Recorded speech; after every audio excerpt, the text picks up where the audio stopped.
Mengatakan bahwa ya alam sedang marah. No, alam tidak akan marah kalau tidak ada orang-orang serakah yang rusak alamnya duluan. No. Kalian tahu nggak? Akhir-akhir ini aku bener-bener dibuat geleng-geleng kepala sama kejadian banjir bandang di Sumatera. Bukan cuma soal banjirnya yang besar, bukan cuma soal arus derasnya yang datang tiba-tiba. Tapi ada sesuatu yang jauh lebih aneh. Dan jujur aja, bikin aku tambah marah sekaligus bingung.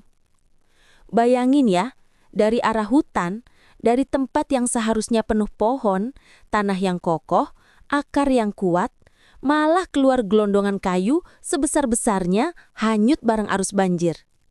Loh, kok bisa? Masak hutan yang katanya masih alami itu bisa ngeluarin gelondongan sebanyak itu? Ayolah, kayunya bukan ranting kecil, bukan batang patah biasa, tapi gelondongan, potongan kayu utuh seperti hasil gergajian atau penebangan. Dan itu datangnya dari hutan, banjirnya dari hutan. Tapi kok ya, ada gelondongan seolah-olah itu barang siap lempar. Mana mungkin, ya kan? Mana mungkin pohon tiba-tiba berubah jadi gelondongan rapi begitu saja. Aku tuh makin kesel karena masyarakat di bawah yang tinggal di tepi sungai, mereka yang kena imbas. Rumah kebawa arus, jembatan putus, kendaraan hanyut, bahkan sampai ada korban jiwa. Tapi orang-orang cuma bisa bilang, ya itu sudah takdir bencana. Padahal, kalau diperhatiin baik-baik, bencana ini bukan cuma karena hujan. Banjir bandang itu terjadi karena air tidak punya tempat untuk meresap. Karena pohon yang harusnya menahan tanah udah nggak ada. Dan gelondongan-gelondongan itu kayak bukti nyata kalau hutan yang di atas sana ada apa-apanya. Aku bukan mau nuduh sembarangan ya, tapi masa iya kalian nggak ngerasa aneh? Kalau cuma 1 atau 2 batang tumbang, oke lah masuk akal. Tapi ini Puluhan, bahkan ratusan. Artinya, ada sesuatu yang diambil dari hutan. Entah itu ditebang, diambil diam-diam, atau dibiarkan begitu saja tanpa diawasi. Dan ketika hujan besar datang, ya sudah, semuanya jatuh, hanyut, dan memporak-porandakan desa di bawah. Kasihan masyarakat. Mereka cuma lihat air coklat besar yang datang tiba-tiba. Tapi mereka tidak tahu, di balik arus itu ada cerita yang lebih kelam. Tentang hutan yang hilang, tentang alam yang sudah jenuh, benar-benar jenuh. Dan akhirnya meledak karena ulah manusia. Nah, itu tadi pendapatku, guys. Gimana pendapat kalian? Gue ngeliat berita tentang Sumatera 2 hari belakangan ini tuh sakitnya udah bukan lagi di mata. Sakitnya tuh udah di pikiran, di otak gue, di hati gue. Kebayang saudara-saudara kita, kebayang gimana kalau gue yang ada di sana, keluarga gue yang ada di sana, kebayang. This is beyond imaginations. Dan yang lebih menyakitkan lagi adalah ketika gue baca ada komen netizen yang mengatakan mungkin ini karma. No, it's not. Bahkan kalian menggunakan kata karma aja udah salah itu orang gitu loh. Karma is a bitch. Nggak ada. Karma itu bahasa Sanskerta yang artinya adalah action atau perilaku. Bukan apa yang kita dapatkan. Jadi selama ini menggunakan kata karma saja sudah salah. Dan yang mengatakan bahwa ya alam sedang marah. No, alam tidak akan marah kalau tidak ada orang-orang serakah yang rusak alamnya duluan. No. Tapi ya sudah. Mau bicara tentang karma, mari bicara tentang karma. Karma adalah apa yang bisa kita perbuat. So now, let's concentrate apa yang bisa kita perbuat. Udah itu aja dulu. Apa yang bisa kita perbuat saat ini dan sekarang. Kalau kita bisa bantu, kita bantu. Mau dengan doa, dengan bantuan, dengan mengumpulkan sumbangan, anything. Mau kalian posting, silahkan posting. Jadikan itu sebagai sebuah syiar. Dan contoh buat teman-teman, orang lain juga ikut membantu. Atau kalian mau diam-diam membantu, hanya kalian dan Tuhan yang tahu. And that's good, that's beautiful. So if you're talking about karma, karma is an act. So stop asking why and blaming. Keep on later. But now, let's act. Pria ini sebut banjir di Sibolga azab dari Allah. Bencana banjir di Tanah Sibolga itulah azab dari Allah, gara-gara ada musafir asal Aceh yang numpang tidur di masjid kok dibunuh. Pria dengan akun Bramono 29 November 2025 mengkaitkan dengan pembunuhan orang Aceh yang numpang tidur di Masjid Agung Sibolga. Namun sepertinya pria ini kurang bijak ya, karena azab hanya Tuhan yang tahu. Karena banjir dan longsor bukan hanya di Sibolga, tapi dari Aceh, Sumut hingga Sumbar. Bencana tersebut tidak sedikit yang meyakini akibat ulah manusia. Terlihat saat banjir, gelondongan kayu tanpa akar, bahkan tidak sedikit bekas gergaji mesin. Meski dianggap pembalakan liar, setidaknya mungkin ada izin oknum pemerintah di sana dan harus bertanggung jawab. Atau kita ngatain aja Menteri Kehutanan gak becus kerja. Tapi bagaimana nih menurut kalian? Apakah ini murni karena adanya perubahan cuaca ekstrim? Apakah ada indikasi illegal logging, perkebunan-perkebunan tanpa izin yang membabat hutan dan seterusnya? Bisa dipastikan itu illegal logging ya. Saya pastikan ilegal.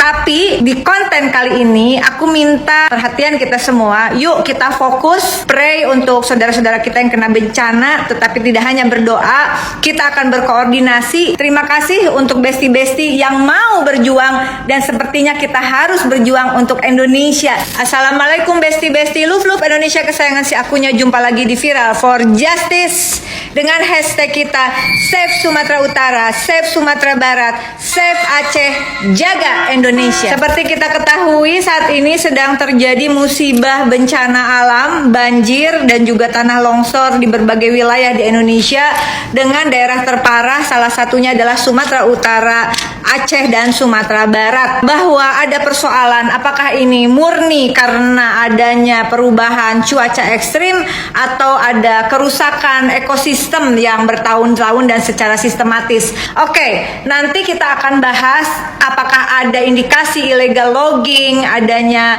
perkebunan-perkebunan tanpa izin yang membabat hutan dan seterusnya.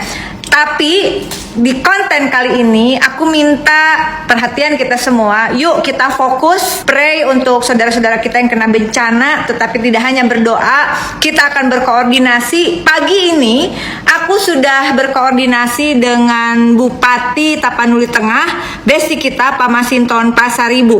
Terjadi pembabatan hutan di daerah perbukitan juga, ya, kayu-kayu ditebangin, kemudian lahannya diganti tanaman sawit. Nah itu kemarin beberapa kita tindak dan sekarang sedang kita buatkan moratorium untuk penghentian tanaman sawit di kawasan perbukitan. Kami juga intens koordinasi sama Dinas Kehutanan Provinsi Sumatera Utara, namun mereka juga mengalami kendala untuk memobilisasi personil dan lain sebagainya, keterbatasan-keterbatasan yang dimiliki oleh UPD Dinas Kehutanan Provinsi Sumatera Utara yang ada di Tapanuli Tengah. Oke, tapi intinya bahwa kayu yang mengalir di sungai itu bisa dipastikan itu illegal logging ya. Saya pastikan ilegal. Kalau ada bisa butuh bantuan ke internet, kemudian itu bantuan genset karena juga listrik mati. Kemudian yang lainnya adalah bantuan untuk pengungsi, makanan, pakaian, tenda, begitu. Ini udah ada yang masuk bantuan belum? Kesulitan karena aksesnya semua terputus ke Tapanuli Tengah, isolir sedang. Bahkan kami harus berjalan kaki. Saya 1 malam berjalan kaki. Oke, Mas Sinton. Selamat nanti kalau ada apa-apa, tolong segera kabarin ya, Mas Sinton.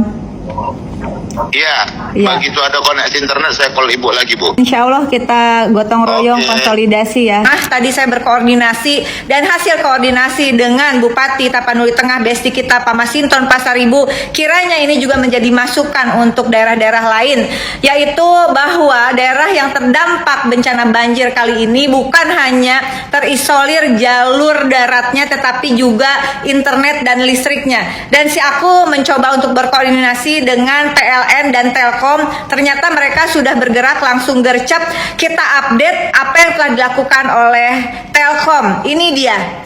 Kami laporkan di Sumatera Utara dari 9.277 BTS, saat ini sudah 4.600 BTS sudah hidup. Jadi sudah lebih dari 60% BTS sudah hidup. Beberapa BTS yang belum bisa hidup karena linknya sedang putus fibernya, tapi sedang kita upayakan untuk via satelit, begitu ya.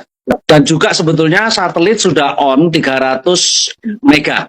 Ya, Tapanuli Tengah ini kalau dilihat dari jumlah site-nya yang belum hidup gitu ya, itu sebenarnya kalau listriknya hidup kita bisa sampai 85% BTS bisa hidup. Sehingga ada dua masalah, satu masalah link fiber yang putus karena jalannya putus, dan listrik yang belum hidup. Tapi ini sedang kita upayakan, perbaikan terus-menerus. Ya. Itu tadi penjelasan dari Direksi PT Telkom, IT dan Digital. Dan selanjutnya aku juga koordinasi dengan pihak dari Indonesian Power PLN yang kebetulan salah satu direksinya ada di lapangan di Provinsi Aceh yang berjuang agar segera ada akses listrik bagi masyarakat, namun harus berhati-hati karena dalam kondisi kebencanaan tentu saja tidak bisa serta-merta listrik itu dihidupkan. Ada hal-hal tertentu yang harus menjadi perhatian. Ini dia diskusi kita dan konsolidasiku pagi hari ini. Kami informasikan bahwa kita sekarang sedang mengusahakan agar air segera keluar dari GI dan itu bisa dinormalkan dan aman untuk masyarakat tentunya untuk dialirkan listriknya. Genset yang ukuran kecil sudah kita kirim ke sana, Bu ya. Kendala kita salah satunya adalah banyak jalan yang terputus, Bu. Ya, jadi kita masih bekerja sama dengan Pemda bagaimana bisa melewati beberapa lokasi. Sambil juga kami tentunya melakukan pembersihan-pembersihan di jaringan-jaringan maupun gardu-gardu yang ada supaya nanti ketika reda kita bisa langsung menyalakan listrik secara umum, secara besar gitu, Bu. Nah, kalau yang di Aceh ini ada 5 tower, Bu, jaringan yang menghubungkan antara Biren dengan Arun, Bu. Ada 5 lokasi yang towernya roboh. Sampai sekarang teman-teman di Biren bisa melihat tower yang roboh ini, tetapi belum bisa ke lokasi, Bu, karena jembatan gantung yang biasa menghubungi ke lokasi tersebut hanyut. Nah, cara kami mungkin coba bekerja sama dengan TNI Angkatan Udara sekarang, Bu, untuk memakai helikopter langsung membawa peralatan dan orang dari bandara yang ada di Aceh menuju langsung ke lokasi yang helipad bisa dibangun dekat dengan GIA Biren itu. Bu, kami sudah bekerja sama kemarin juga kebetulan Pak Menko Polkam ada di sini, ya berbicara dengan beliau. Di situ hadir ada Pak Wagub, Bu Wali Kota, kemudian Pak Pangdam dengan Pak Kapolda.